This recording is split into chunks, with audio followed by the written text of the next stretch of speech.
ఈరోజు చాలా దినపత్రికల్లో వచ్చింది.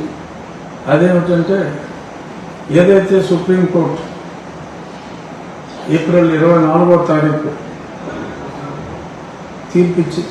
మార్చి 24వ తారీఖు తీర్పిచ్చిందో చింతాల ఆనంద్, పాస్టర్ చింతాల ఆనంద్ అనే వ్యక్తి విషయంలో ఆ పాస్టర్ నా మీద ఎవరో దాడి చేశారు అని ఎస్సీ అట్రాసిటీస్ కేసు పెడితే పోలీసులు గుడ్డిగా దొంగపోతీనిందంటే దోణ కట్టేయండి అనే చందంలో మరి వాళ్ళు కేసు కట్టడం.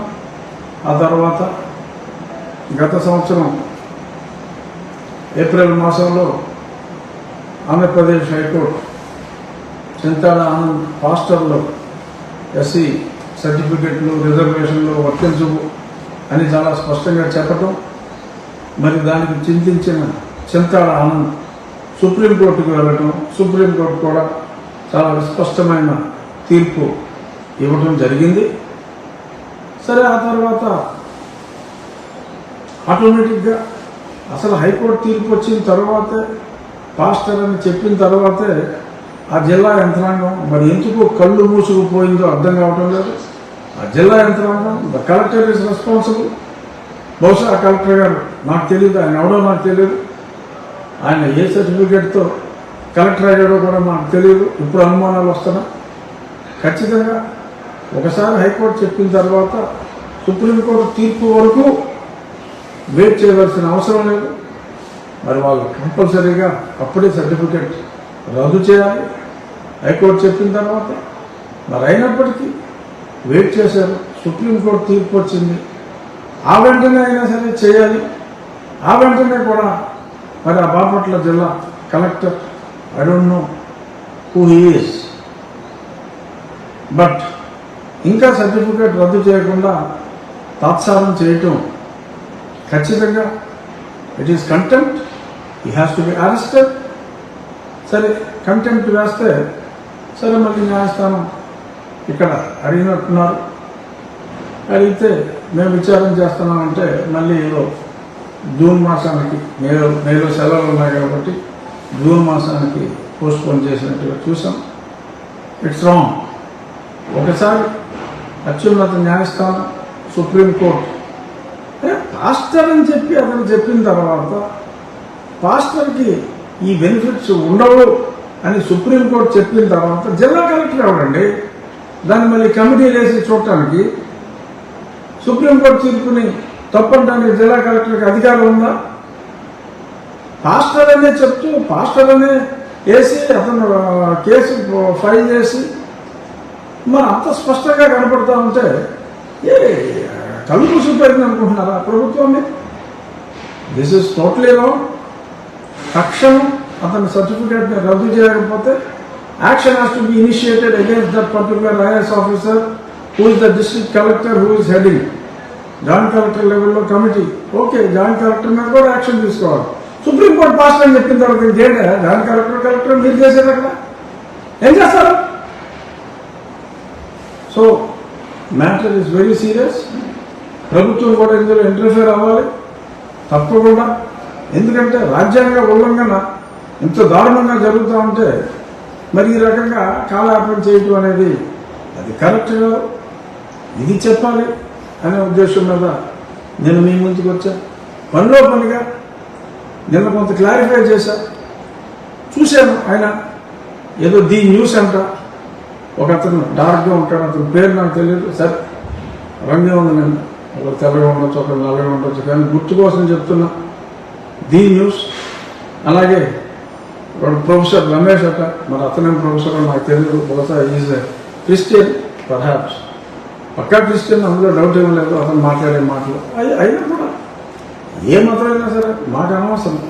కానీ ఒక అబద్ధాన్ని నిజమనే విధంగా మాట్లాడుతున్నారు. అలాగే కృష్ణ అని రావణ్, అతను నన్ను ఇంతకుముందు ఇంటర్వ్యూలు కూడా చేస్తున్నాడు. అర్ధరాత్రి దొంగచాటుగా చేయవలసిన పనేంటి అని వీళ్ళందరికీ మళ్ళీ చెప్తున్నా, ఇది అర్ధరాత్రి చేసింది కాదు. అన్ని అనుమతులు తీసుకొని బ్రహ్మ ముహూర్తానికి దశమి ఏకాదశ గడియలు ఉండేలాగా అది 10 గంటలు జరిగే కార్యక్రమం కనీసం 10 నుంచి 12 గంటలు పడుతుంది. త్వరితగతిని పూర్తి చేశాం. బాగా మిట్ట మధ్యాహ్నం ఎండ రాకముందే 11 గంటల 25 నిమిషాలకి ఆ భూమి క్లియర్ చేయటం అంతా జరిగింది. ఇన్నిసార్లు చెప్పిన బుద్ధి రాదంటారు మీకు. ఊరికే చాలా ఉంది కదా అని చెప్పి నోటుకు వచ్చింది వాడేసి ఇష్టం వచ్చినట్టు మాట్లాడేసి ఎందుకు ఇరిటేట్ చేస్తారు? ఎవరిని కన్ఫ్యూజ్ చేద్దామని మీరు చేసే వృధా ప్రయాస. అది రామాలయం అని చెప్పి మొత్తం రెవెన్యూ డాక్యుమెంట్స్ అన్నీ ఉన్నాయి. రెవెన్యూ అధికారులు కన్ఫర్మ్ చేశారు. ఎలక్ట్రిసిటీ బిల్స్ అన్నీ దీని మీదే ఉన్నాయి. ఎవడో వచ్చి అక్కడ మా చిన్నప్పుడు ఏదో గొంతెనమ్మ గుడి ఉంది. గొంతెనమ్మకి అసలు గుడే ఉండదు. అది ఓన్లీ 1 డే అఫైర్. ఒక బొమ్మ తయారు చేస్తారు, నంది బొమ్మ తయారు చేస్తారు. ఆ నందిని తీసుకెళ్లి నిమజ్జనం చేస్తారు. అట్లసద్ది రోజు చెప్తే అర్థం కదా. సరే ఏదో పచ్చి అబద్ధాలని గొంతెనమ్మ గుడి కొట్టేసినారు రఘురామకృష్ణరాజు డిప్యూటీ స్పీకర్. అధికారం అహంకారం. డిప్యూటీ స్పీకర్ని అక్కడికి వస్తే నన్ను కొట్టబోతే, నా మీద దాడి చేయకపోతే ఎవరిని కొట్టారు? అక్కడ శాంతి భద్రతను పరిరక్షించడానికి పోలీసులు ఉంటారు. పోలీసుల డ్యూటీయే అది. ఎవరు పడతాడు మేకులు కొట్టేస్తే చూస్తా దిగ్గొట్టించుకుంటారా? ప్రొటెక్షన్ ఉంటుంది. అన్ని క్లియరెన్స్లు తీసుకుని యాడేవో మాట్లాడతాడు. ఇంకొక మతిలేనుడు కోర్టు తిక్కారు, కోర్టులో స్టేలో ఉండగా ఎవరికి తెలుసా? మీకు తెలుసా? దీని న్యూస్ ప్రశ్న కూడా చెప్తాను. నేను ఇంటర్వ్యూ కూడా రమ్మని చెప్పా. ఆ ప్రశ్న రావను. అలాగే ఇంకొకటి ప్రొఫెసర్ రామా ప్రొఫెసర్, నేను నీ క్లారిఫికేషన్ అన్నీ ఇస్తా. ఎందుకు ఈ షాడో బాక్సింగ్? అన్నీ స్పష్టంగా ఇక్కడ రామాలయం అని చెప్పి ఉంది. ఎవరో ఒకరు మతం మారిన వ్యక్తి మాట్లాడితే నేను అన్ని అనుమతులు, మున్సిపల్ అనుమతులు అన్నీ తీసుకుని అక్కడ మతం మారిన వాళ్ళ దగ్గరికి వెళ్ళి, ఏమ్మా యేసోబు, ఏమ్మా జాన్, హలో జార్జ్ గారు, ఇక్కడ రామాలయం కడతామని జార్జ్, మాకు మీ అనుమతి కావాలి అని అడగాల. శాంతియుతంగా పరిష్కరించుకోవాలా? ఎక్కడో ఆజెంట్ ఎక్స్ఎమ్మెల్యే వచ్చి ఇక్కడ దీని గురించి మాట్లాడతాడా? అసలు ఎందుకు ఊరికి ఎలా మిస్గైడ్ చేయాలని చూస్తారో అర్థం కాదు. We have obtained all the clearances in the legitimate manner. మళ్ళీ చెప్తున్నా, గొంతెనమ్మ అనే కాన్సెప్ట్ లేదు. అక్కడ గొంతెనమ్మ గుడే లేదు. ఇదే గొంతెనమ్మ అని చెప్పి గొంతులు చేర్చుకొని శ్రావణ్ కుమార్ కోర్టులో మాట్లాడినప్పుడు న్యాయమూర్తి గారు కూడా చాలా స్పష్టంగా చెప్పారు. ఆ రికార్డింగ్స్ అన్నీ ఉన్నాయి. కావాలంటే ఈ బోగస్ ఛానల్లో ఇస్తా, చూసుకోండి.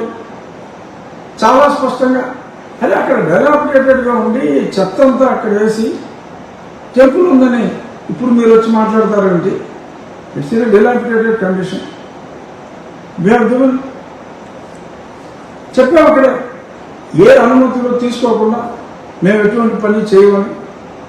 అప్పుడు ఆ లాయర్ కూడా అదే మాట చెప్పాడు.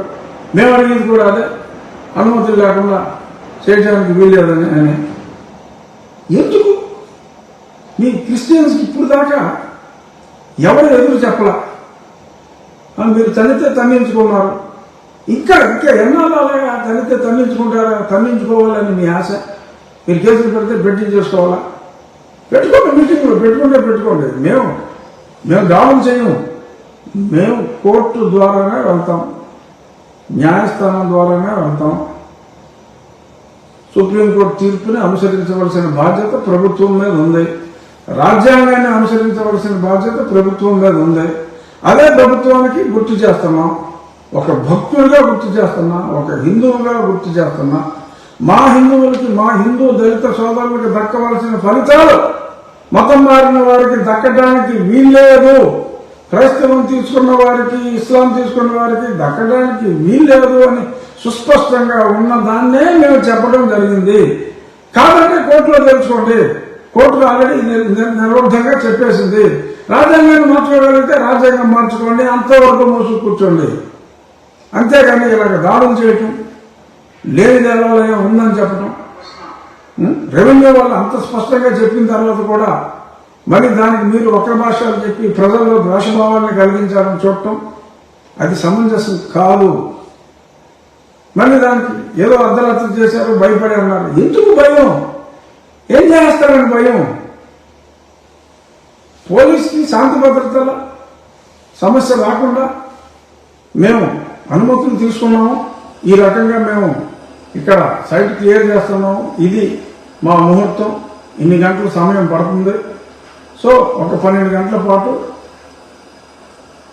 ఈ కార్యక్రమం ఉంటుంది అని తెలియజేయవలసిన బాధ్యత మా మీద ఉంది. తెలియజేశాం. శాంతి భద్రతల్ని ప్రొటెక్ట్ చేయవలసిన బాధ్యత వారి మీద ఉంది. కాబట్టి వారు పోలీసులు ఇచ్చారు. మళ్ళీ మే 3వ తారీఖు ఉదయం 7:14 అది ముహూర్తమే.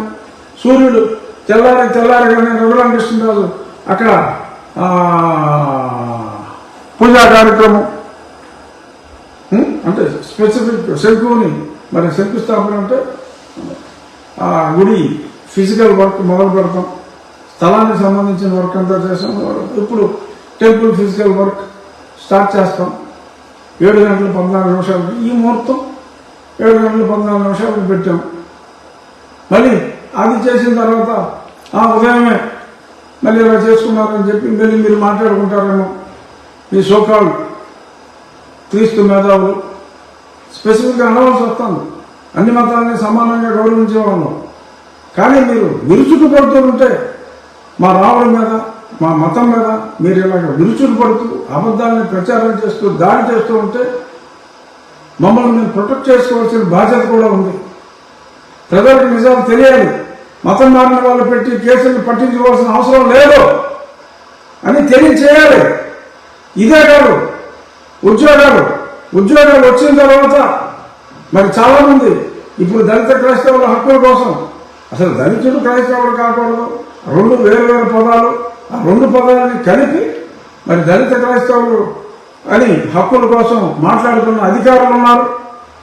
మరి ఆ మాట్లాడుతున్న అధికారులు మరి అడ్డగోడగా ప్రమోషన్లు వచ్చినాయి.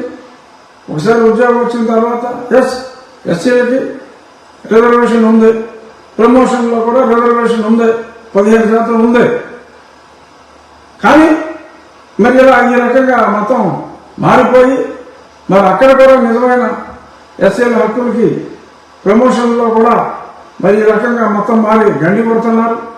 వాళ్ళు కూడా కళ్ళు తెరిచి ఎవరెవరైతే రెగ్యులర్గా చర్చిలకు వెళ్తున్నారో, ఎవరెవరైతే క్రిస్టియానిటీ ప్రొఫెస్ చేస్తున్నారో వాళ్ళకు వచ్చిన ప్రమోషన్ని డిమోట్ చేయాలి అని చెప్పి మిగిలిన వాళ్ళు కూడా మిగిలిన ఇతర బీసీ ఓసీ వాళ్ళకి రావాల్సిన ప్రమోషన్లు కూడా మరి ఇలాంటి దొంగ సర్టిఫికేట్లతో, దొంగ ఎస్సీ సర్టిఫికేట్లతో ఒక పక్క చర్చిలకు వెళ్తూ కూడా హక్కులు లేకపోయినా కూడా ప్రమోషన్లు తీసుకుంటున్నారు.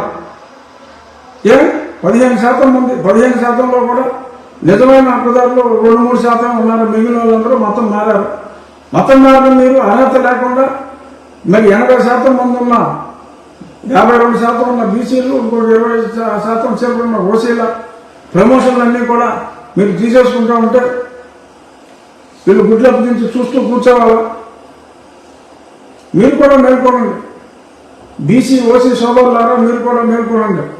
ప్రభుత్వ ఉద్యోగాల్లో ఉన్నవాళ్ళు మీకు రావాల్సిన ప్రమోషన్లు అడ్డదారిలో వారు కొట్టేస్తున్నారు. ఇది నా వద్దకు ఒక పిటిషన్ రూపంలో కూడా వచ్చింది. ఆ పిటిషన్ టేకప్ చేయాలి భవిష్యత్తులో. కానీ ఎవరి హక్కుల కోసం వారు పోరాడాలి. సుప్రీంకోర్టు తీర్పు స్పష్టంగా చెప్పింది. ఎస్సీలుగా ఉన్నవారు క్రిస్టియన్లుగా మారితే వారికి ఆ ఫలాలు ఉండవని. ఓకే, మేబీ ఉద్యోగం వచ్చినప్పుడు ఎస్సీగా నిజంగా ఎస్సీగా ఉండి మరి ఇప్పుడు రెగ్యులర్గా చర్చలకు వెళ్తూ ఇలాగ దళిత క్రిస్టియన్లు అనే పదాన్ని సృష్టించి వారి హక్కుల కోసం పోరాడుతూ మరి మాట్లాడుతున్న వాళ్ళు they are eligible for promotion. 80% మంది నోరు మూసు కూర్చోవద్దు. బీసీ సోదరులారా, ఓసీ సోదరులారా, నిజమైన దళిత సోదరులారా, మీరు మీ హక్కుల కోసం పోరాడండి. మతం మారి మీ ప్రమోషన్లు, మీకు రావాల్సిన ప్రమోషన్లు తీసుకుంటున్న వారిని ఉపేక్షించొద్దు. అయిపోయినాయి. ఉపేక్షించే రోజులు అయిపోయింది. నేను ఒక రాజ్యాంగబద్ధ పదవిలో ఉన్నప్పటికీ కూడా ఇది ఎందుకు చెప్తున్నానంటే, నేను మాట్లాడింది రాజ్యాంగబద్ధం కనుక, రాజ్యాంగబద్ధంగా మీకు రావాల్సిన హక్కుల్ని పరిరక్షించుకోవాల్సిన బాధ్యత మీపై ఉంది కనుక ఇంత స్పష్టంగా విస్పష్టంగా నేను బాధ్యత ఎరిగి రాజ్యాంగం పట్ల భక్తి శ్రద్ధలతో ఈ ముందుకు వచ్చి మాట్లాడుతున్నా.